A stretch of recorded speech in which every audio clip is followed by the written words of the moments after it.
going, everybody? Welcome to Late to the Party. This week we are reviewing the 1973 cult classic, Alejandro Jodorowsky's The Holy Mountain. We were talking a little before this started up, and I think this one's going to have a lot of emotion behind it, so here we go. Quick brief synopsis of the movie.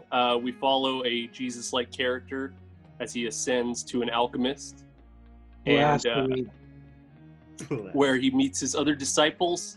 They go on a journey up a holy mountain, and then they flip it on us, and they tell us it's all a movie.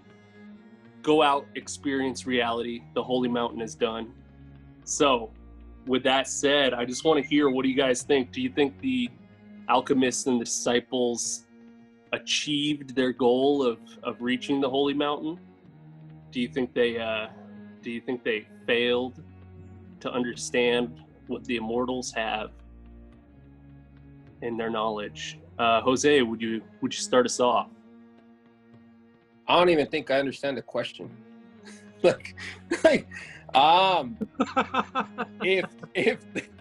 If their goal was to have me explore the world, and this was, their offering, then yeah, hell yeah, I'd be turned off by movies for a long time. Because I don't know, man. I just felt dumb watching it. I was trying really hard, and I think at one moment I actually just said, you know what, turn your brain off, dude, and just watch it, see what's up with it. And like you said, at the end, when they flip the script and say, this was just a movie, I felt that it was equivalent to when they, like those cop-out endings where they say it was just a dream. I don't know, man. All I will say, though, is that normally when I watch our movies, the movies that we pick, I always have a snack. Now, I can tolerate a lot. And you're talking to a guy that ate chocolate ice cream while watching Two Girls, One Cup. So I know I have a strong stomach. But for some reason, I couldn't eat for hours after watching this movie. There was something about it that just hit me I was just nauseated for a while. And I can't tell you why. I don't know if it was the images. I don't know if it was I cannot answer that question, man, no matter how hard I'm trying. I'm the polar opposite. I had to have a chili dog after this movie, and I had two. Excellent.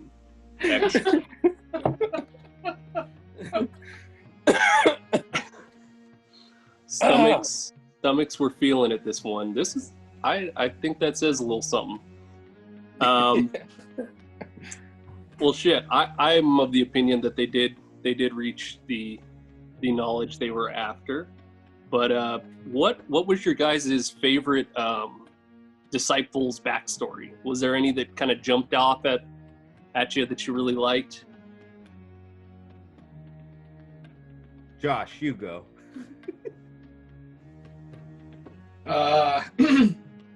If I'm gonna have to pick one, it's probably gonna be the guy from Neptune. What was his name? Axos or Axel, or who cares? And only because I like the whole gladiator theme, and these the warrior guy, or he called himself he's the policeman or whatever. And then it got really, really awkward because he had a shrine of 1,000 testicles, where the nut sacks are in these little glass jars all along the wall, and then he has these young men gathered around him, presumably the ones whose testicles he's got on the wall. Yeah, that guy. That was cool. A wall of balls, some would say. Well, I kind of feel like each disciple represents an ideal, right? Or an idea that's kind of operating in the world. I really liked the whole, what do you call it? The art guy, the painter, whatever, who he was commodifying sexuality, and there was those really absurd images where they were kind of tickling, and they were really using the human form in a distorted sense of beauty, and it was commoditized.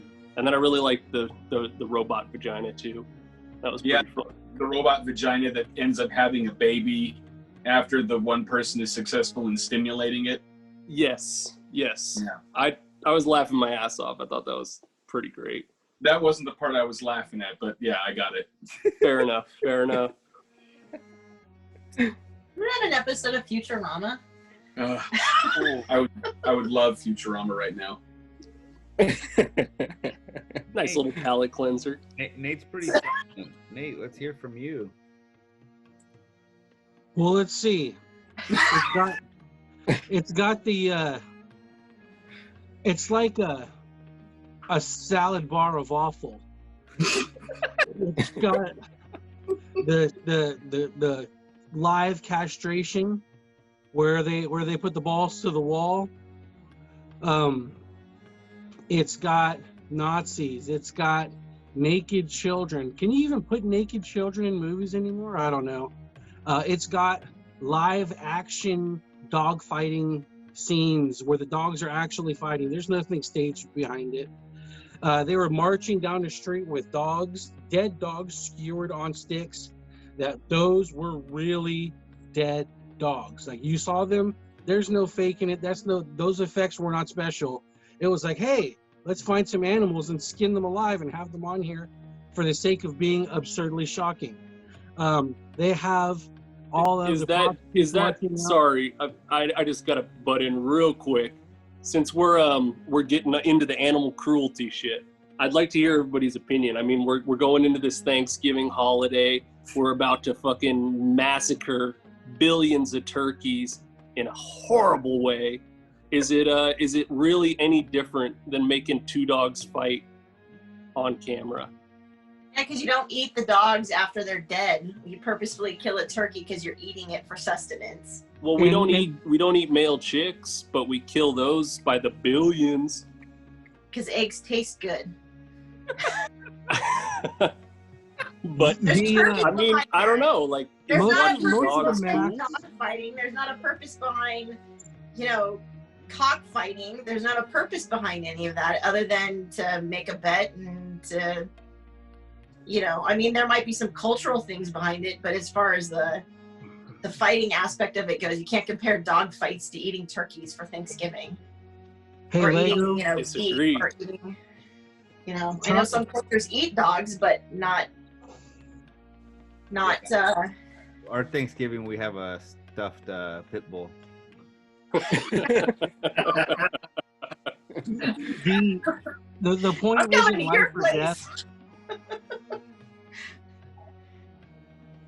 Well, while we're on the subject of animal cruelty, the Frog and the Chameleon Circus was probably one of my favorite scenes. That was just so cool watching the conquest of Mexico through the tail of these reptiles, and it was really cool. And I was like on board until they started literally blowing them up.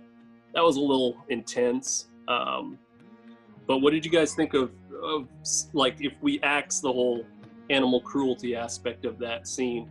What did you guys think of having the tale of conquest told in that way? I loved it. I did actually like that. But shockingly enough, the animal cruelty parts weren't the ones that made me feel uncomfortable. I don't know. I think that says more about me than anything else. But I did like that scene. I don't know. I was looking for a biblical parallel to that, and I would say, wasn't one of the curses or one of the plagues like frogs raining from the sky, or is that? I don't know. Somebody can help me with that. Yeah. Sure. So I felt like that was a good parallel, kind of like the Aztecs or the Mexica being cursed, and them being represented by toads or frogs. I like that scene. I was actually I was gonna point out that was my favorite scene. But yeah. Nice. All right.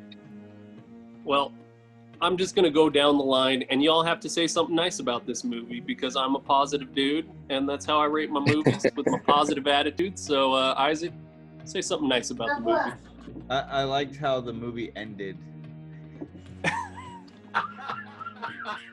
And then watching that movie. Like I said, dude, this movie seems like it was made for shock value, just to shock and to see how much shit that they can get away with to do this movie. And damn, dude, they know how pushing the envelope, and they straight just threw that envelope away and fucking they were crazy, man. That shit was crazy. I had to be on some mushrooms or some peyote or something to enjoy this movie, because as a sober person watching it, this was not a movie I was enjoying at all. Right on, Nate. You got anything nice to say, buddy? I liked that when they paraded out all the prostitutes. You know, we're talking about an age of inclusion, and we don't want sexism or ageism or racism existing. And there was an equal opportunity for the child prostitute as the same as the rest of the prostitutes. And it showed that a disabled person who didn't have any money to pay for his hooker could pay the child prostitute with his glass eye. You know, that was a nice metaphor for inclusionism for 2020, I think. Nice. All right. Does anybody have any compliments, or is it all just going to be thinly veiled sarcasm? Sorry. I would like to say that and keep in mind, like I mentioned before, I only got done watching this movie about 15 minutes ago, so I'm still a little fuzzy from the experience. That being said, it reminds me of a lot of movies from that time frame. I was having flashbacks of watching stuff that my parents had me watch when I was younger, and I probably shouldn't have watched, but it kind of felt like home in that way. The one positive thing that I really took out of the movie was the part where the Jesus character and all the disciples are gathered around that table, and they have to cast all of their money into the fire in order to demonstrate their willingness to give up all of their earthly possessions. Of course, the Jesus figure doesn't have any money, and while the others are pushing the money into the fire, he reaches off to the side and snakes him and stuffs it into his robe. And I actually laughed out loud at that part. I was like, oh, thank God there's actually some humor in there. And he gets caught later, but that particular scene I actually enjoyed. Nice. I like that too. That was a nice little moment of reprieve in a pretty heavy movie. Right on. Well, do you guys think this could be made today? I think you'd have to make some major modifications. I think a couple of years ago was it 2 or 3 years ago, there was a movie by the name of Mother that starred Javier Bardem and Jennifer Lawrence, and it told the story of I believe it's the New Testament, but the way it told it was an old couple in a house. The mom's pregnant, gives birth, and if you watch it, it's very fast. It's very in your face. It's very brutal. I mean, we're talking in that movie, the mom gives birth, and it's supposed to represent Mother Earth, and the baby is supposed to represent Jesus, and the people coming together, they take the baby and then they rip the baby apart and they eat it, which is supposed to be metaphorical for the sacrament of the Eucharist. So that reminded me a lot of when I was watching this. I was thinking back to that movie. So I don't think it's the same movie, but I see the ideas and the concept being there. Now I'm just trying to recall the name of the director, which I can't come to mind, but that movie was critically panned, and it was received with like extremely mixed reviews. I from what I read online, there wasn't a middle ground for it. You either liked it or you hated it, and I feel like that's kind of how this movie is. Either you really, really like it or you don't. So I'm saying that's something, you know, like you said, a lot of modifications, but it almost feels like something similar was made today, or at least 2-3 years ago. Interesting. That's interesting. Yeah, when you were saying that, it really reminded me about like just all the Jesus allegories that were going on in there. Like I really liked when they casted his body and they made all the reproductions, and they were like kind of commodifying his image, and that broke his heart, you know. And we saw a lot of the tales of the Bible play out in like maybe more of like an unconscious sense. I feel like this movie was heavily right brain like made, but that's interesting. So maybe it could be made today, but you know, we'd probably have to not do so much blowing up of toads and dog fights. Right on. All right, guys, let's hear the buckets. You could shoot it. We could shoot it. I mean, you could. I'm sure we could find a house somewhere, right? No, I mean, like, you could film it. Alejandro Naretu did Amores Perros, and he was able to film dog fights, you know, making it seem like they were fighting. He did a fantastic job. Interesting. You know, but there wasn't any real dog fighting going on. But the way he was able to film it. I just want to throw in a couple of cents here. I get the feeling that we're getting close to wrapping up, but I have a lot of thoughts on the narrative flow of this film. As far as the biblical allusions go, whether you're talking about Jesus or whether you're talking about Christianity in general, a lot of it had a very cynical Catholic feel to it, which means that there's, at least in my mind from where I'm sitting, it's not a very accurate representation of either Jesus or the church, but I think that can't be helped just because of the probably the South American origination of the director. But also, I couldn't help but take note of a lot of the occultic themes in there. There's a lot of occultic symbology. There were the tarot cards. There were the signs of the zodiac. A lot of stuff about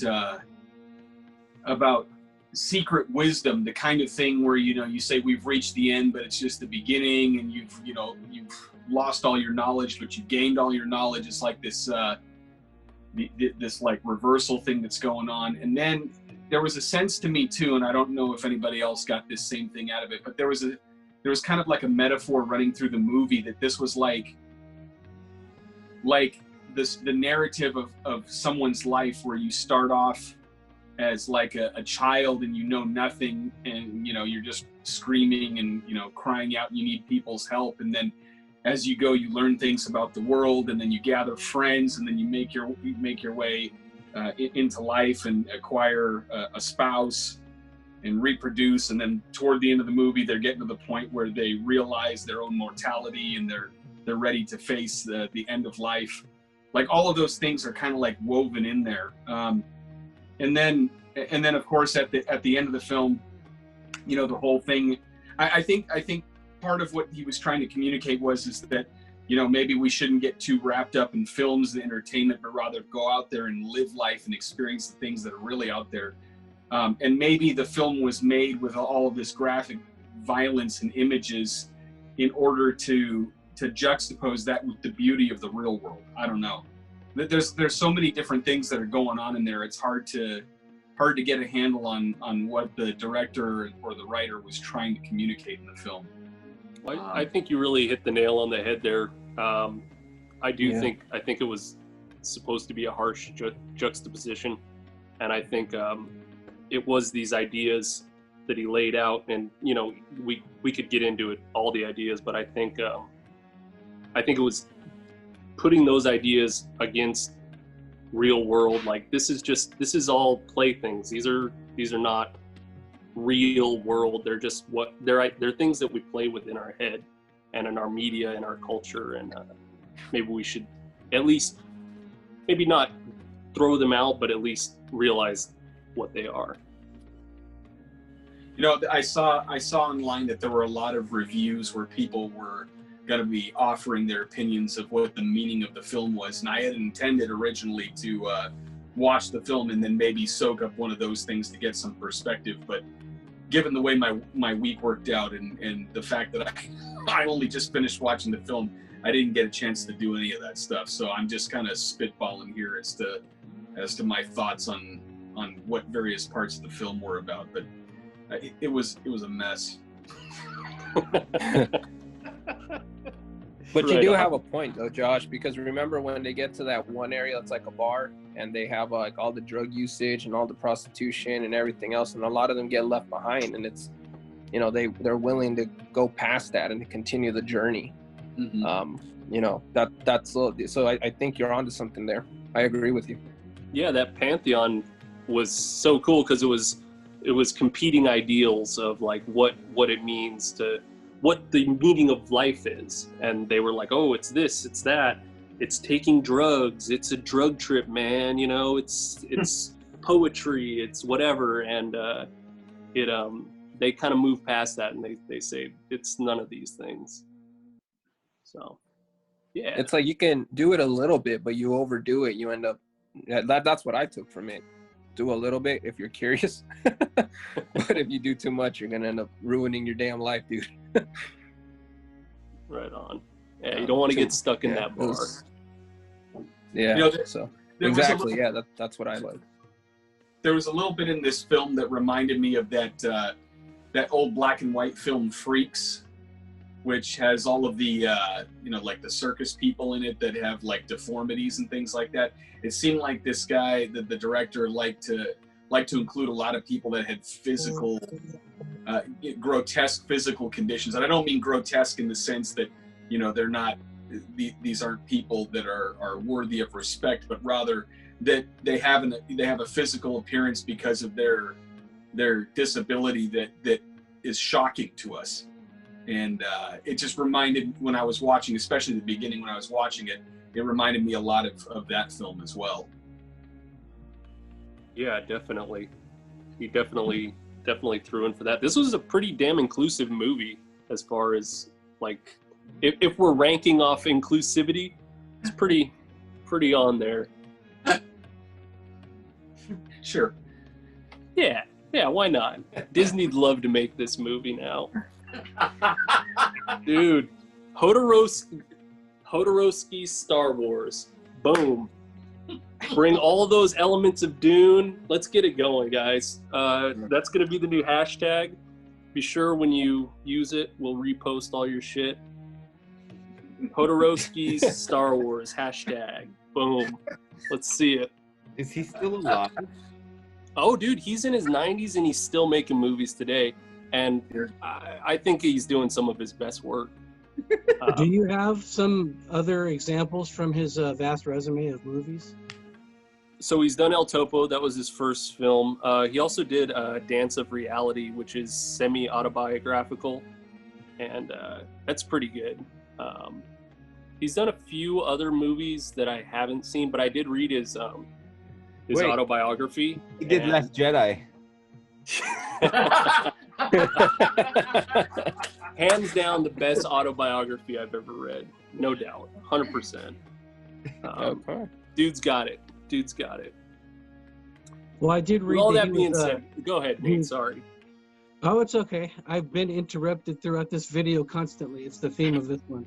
I did like, as I was reading. So with it, that being said, I just wanted to let you guys know 100% that I love this movie, man. This is great.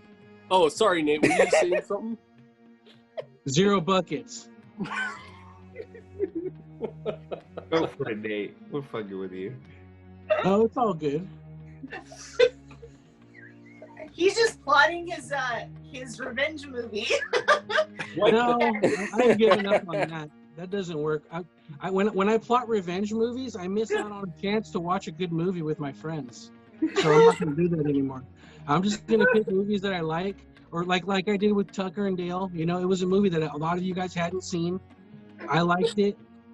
You guys never really put it in your spot to be able to see. So that's my new mission is try to I'm realizing that what I look for in a movie isn't what everybody looks for in a movie. You know, I want to check out of my life and check into somebody else's life and try to have some fun. With this seemed like the kind of movie that people would wear berets and smoke cigarettes that are on the end of a stick and snap a lot as they're watching it.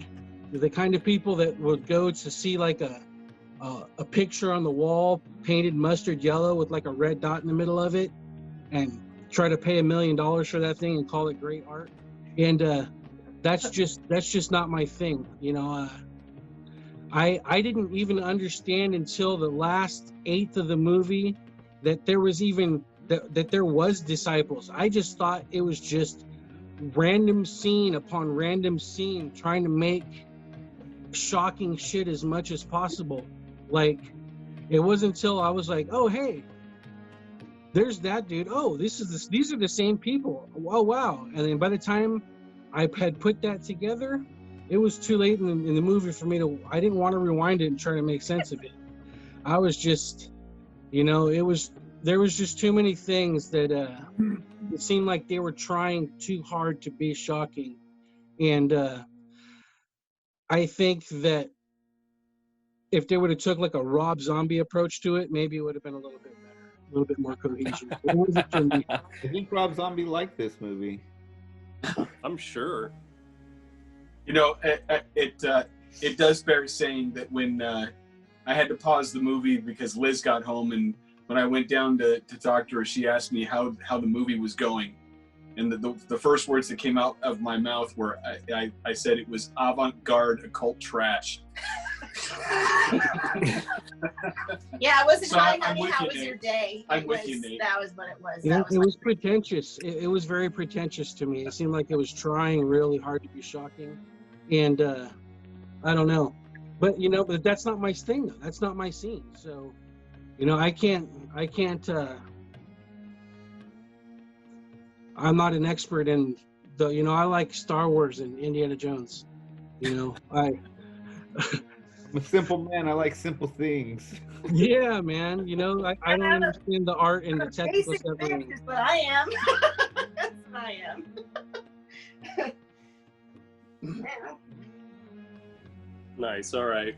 So we got Nate with 10 buckets.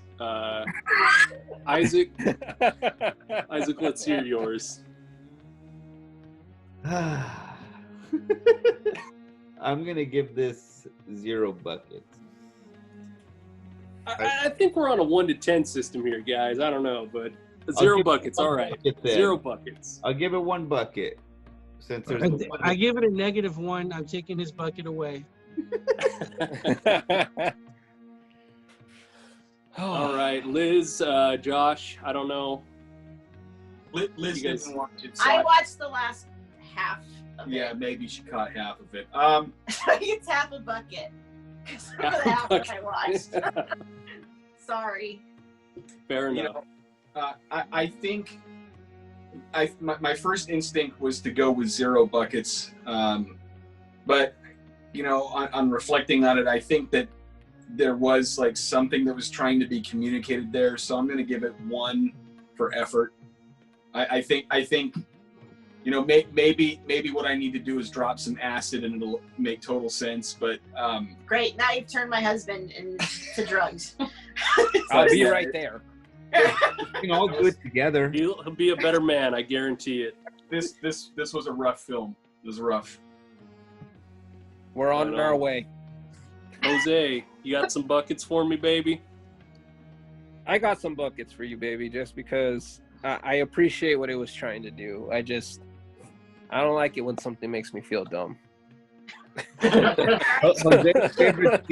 Jose's favorite scene was the very beginning, all the flies on his face. Jose just Dude, loves I bugs. think that's what it Jose was. loves That's bugs. what it was. That's what it was. It was the flies on the face that I couldn't anymore. I was like, oh my God, because these guys know that I have this thing with bugs. And that was just like too much. I was like, oh, I'm done. I appreciate what it was trying to do. But like I said, I don't even know if what they were doing was acting or if it was just being shocking. I don't even know if I couldn't even get a grasp of what the story was until Josh pointed it out. I'm like, oh, that's true. But I'm gonna give it a 1 bucket Nice. All right. because I On love track- you. On track to be our highest rated movie yet. I give a lot of things 10s because I really do believe in the positivity approach, but this is a solid 10 for me. Solid 10. This is a real 10.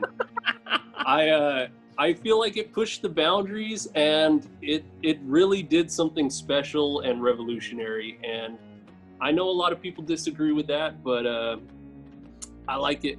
I like it. So with that being said, that was the Holy Mountain. Now go out and experience reality. Peace. All right, so I guess I'm picking now, right? Yes. Oh, sorry. My bad. All right, our two All right. categories are Cut. comedy or action. Comedy. Need a little comedy after Yeah. this last one. I think I'll go with comedy. I want to laugh. Let's go comedy. There you have it. That's 3. All right, our 3 movies are Porky's, Weekend at Bernie's, or Something About Mary. Damn.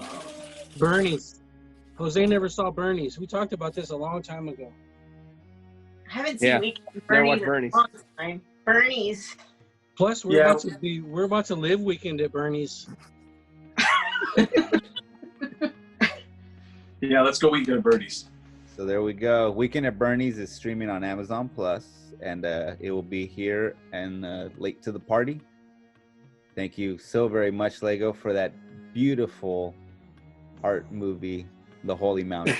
You're welcome, guys. I really hope it inspired a little I something was- in you, and you can I was waiting. you for can the, think about why it was so disturbing. I was waiting for the Western to happen. No, I misspoke. I The misspoke. Western never showed. You told me this story, and this I is misspoke. completely opposite of what I was expecting.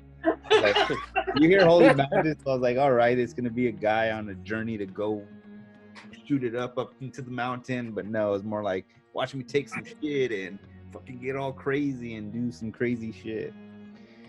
Whew. Let's laugh next week, guys. Dog fights and balls getting cut off. Hell, yeah. Sounds like our Prosecution. Nothing funnier than losing your balls and watching the dogs fight over it. For late to the party, I'm Isaac. I'm Jason. I'm Jose. I'm Liz. I'm Josh. And I'm shocked and disturbed and awed. Out.